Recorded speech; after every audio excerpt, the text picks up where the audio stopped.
The Achille Lauro affair pointed up the almost total absence of security on one of the most popular forms of travel in the world these days, cruise ships.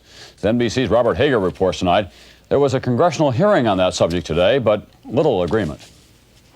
Surviving passengers from the Achille Lauro complained bitterly about lax security.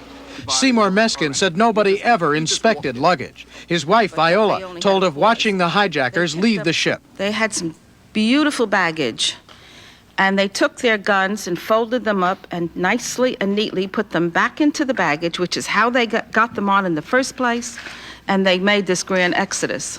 Definitely, if their bags were examined, somebody would be aware that there might have been a problem. The subcommittee heard suggestions that cruise ship passengers should no longer be allowed to board unchecked, that like airline passengers, they should pass through metal detectors and have their luggage x-rayed, and that there should be more fencing and guards around the docks. But port areas are huge, much more difficult to seal off than airports. The number of people who must board to service a ship in port is great, and checking all that luggage could delay departures, it was said, by 8 to 10 hours.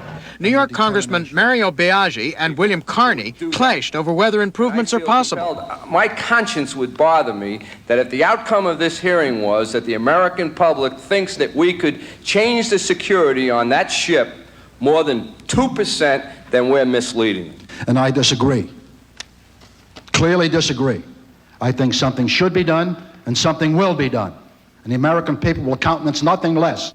One reason no one had thought much about cruise ship security, until the Achille Lauro, no cruise ship had been hijacked for 25 years. Now government officials worry that unless some attempt is made to improve security soon, there may be still more hijack attempts. Robert Hager, NBC News, Washington.